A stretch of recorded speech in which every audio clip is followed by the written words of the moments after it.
The Iban are a tribe located in the British colony of Sarawak, Borneo. This tribe is categorized by its unique and weird customs. It is mandatory for every Englishman that comes to their region to learn their native language, and this learning is done through the use of a sleeping dictionary, which is usually a young woman from the local tribes. In the 1930s, John Truscott came to the region of the Iban people, but he didn't want to learn their language because he didn't want a sleeping dictionary. However, in the end, he didn't have any option but to learn the language when he falls in love with his sleeping dictionary. A young and naive Englishman, John Truscott, goes to the Iban region as an administrator in 1936. One of the native men, Balansai, comes to take him from the harbor to the town. He's one of the few people in the town who understands and speaks the English language. They board a boat, the only means of transportation in the town as it's surrounded by water. On getting to the town, they are met by Henry Bullard, the district governor, who takes John to his new residence.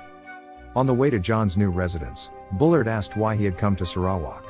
John tells him he chose the town to fulfill his late father's dream. His father was a district officer in Sarawak before he died in a war. His father had sought approval from the Governor-General to bring education to the Iban people, which had been granted. But he went to war and never returned, so the dream remained unfulfilled. They get to the residence prepared for John, and a chef named Famous has already been assigned to him as his cook. Before leaving, Bullard tells John that his local longhouse has invited him to a feast and that Balansai will pick him up. The next day, John goes to the longhouse, where he is invited to a feast in the company of Balansai.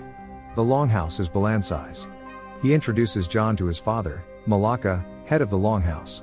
After the introduction, one of the native women, Salima, brings rice wine for the three of them, John, Malacca, and Balansai. John wants to reject it initially, but Balansai tells him to accept it because she will consider it an insult. The feast continues with the native women entertaining the guests with their ancient tribal dance, and Salima, who is among the last group of dancers, nominates John for a dance. The stunned John stands staring at the crowd awkwardly for some minutes before coming up with an English poem. Since the natives didn't understand his language, they kept looking at him with stoic faces. Embarrassed, John picks up Balansai and starts dancing with him in a Western manner, which generates a round of laughter from the natives, who haven't seen such a thing before. The next morning, John confronts Bullard for making him attend last night's feast, telling him he is in the region to civilize them, not to entertain them. Bullard changes the topic by telling John to bring in the heads of the Chinese miners killed by the Iban people for trespassing during their mining.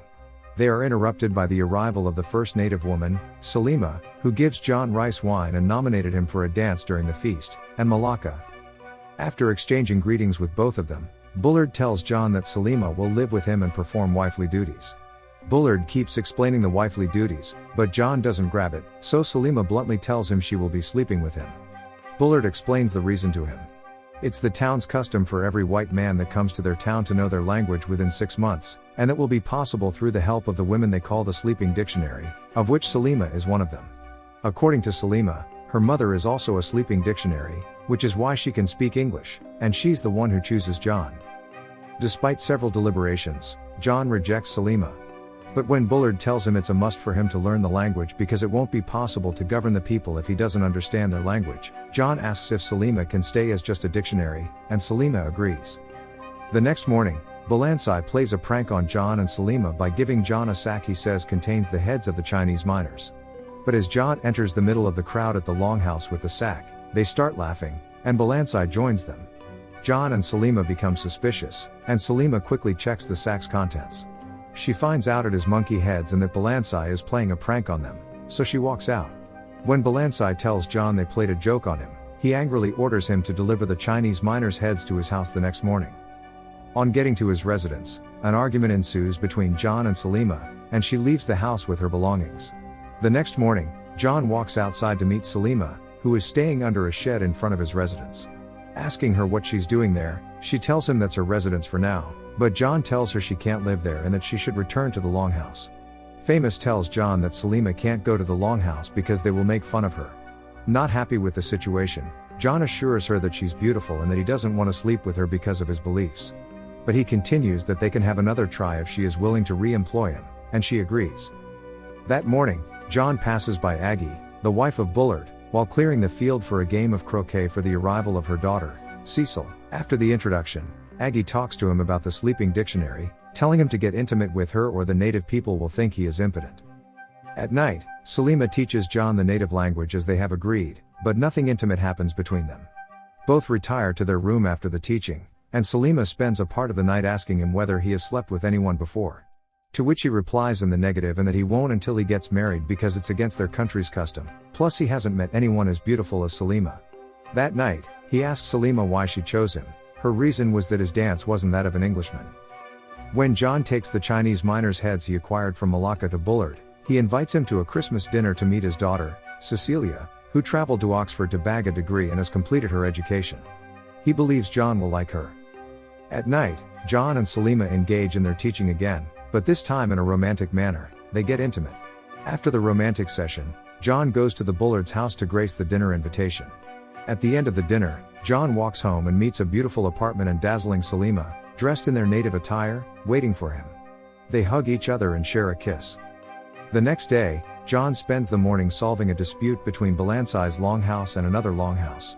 He settles the dispute amicably by letting the two longhouses tussle in the river, which Balansai longhouse wins.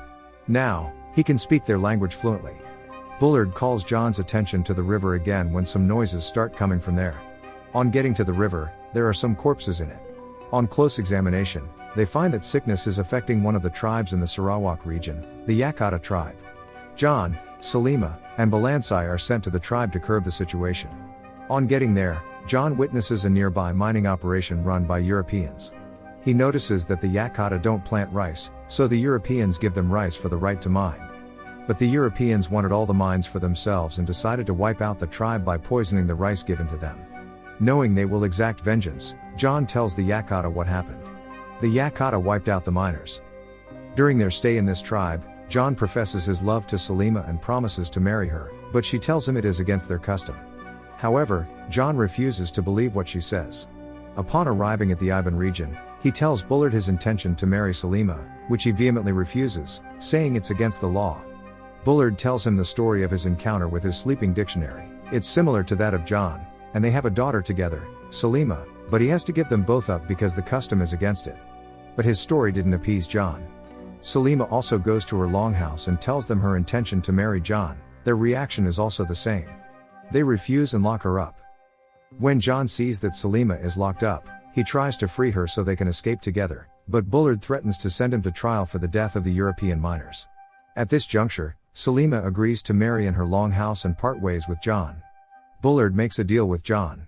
After giving up Salima, John should return to Britain for a year's leave and to marry his daughter Cecilia. Bullard promises to create schools for the Iban people. However, another local British official, Neville Shipperley, who despises the locals, is interested in Cecilia, so he becomes jealous of John. A year later, John marries Cecilia. But despite his marriage to her, he still struggles to get over his past with his sleeping dictionary, and Cecilia also notices this. Hence, she tells him Salima is married to Balansai. After some time, John decides the best thing to do is to return to Sarawak to continue his work there. Returning to Sarawak, Cecilia notices that John's desire for Salima increases as he keeps his distance from her. While collecting rocks for research at the lake, John sees Salima holding a baby.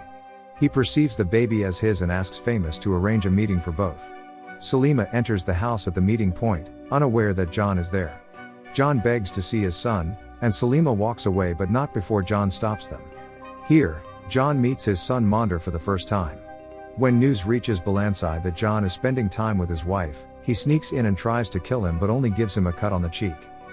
Balansai is arrested for trying to kill an officer and sentenced to be hanged. Salima is unhappy with the sentence given to Balansai because he has been a good father to Monder. John also doesn't want his old friend to be executed, but he has no choice but to announce the hanging of Balansai because Bullard makes him the judge. Later that night, Salima tries to help Balansai escape, not knowing that John is already there to do the same thing. As she approaches the jail, she sees John helping Balansai and handing him a gun. When Balansai escapes, John asks Salima to meet him on the dock so they can escape together on the boat, but Salima refuses to say he won't be able to come as they will catch him. John turns to Salima and assures her he will stand up for their love this time. They embrace as the rain pours behind them. The next day, Salima is forced to become a sleeping dictionary for Neville since the whole longhouse is turned against her. Later that day, Cecilia announces she's pregnant, shocking John. That night, Salima hit Neville heavily on his head, knocking him out because he wanted to force himself on her. Salima grabs her baby and runs away from the house, heading to the docks. While writing a farewell letter to Cecilia, since he still wants to be with Selima and his child, John pauses when Cecilia catches him. Both then discuss John's undying love for Selima and Cecilia's desire for John's happiness. Cecilia then gives John a chance to be with Selima. Bullard also agrees with her daughter to let John pursue his love. Aggie is not happy with the turnout of the situation because she never left Henry's sight for fear of him returning to his sleeping dictionary, and she wants her daughter to do the same, which she refuses. She encourages Neville to go after John and Selima.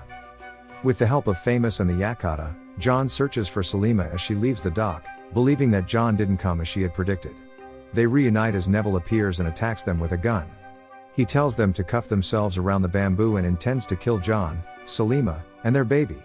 They are rescued by the Yakata, killing Neville in the process.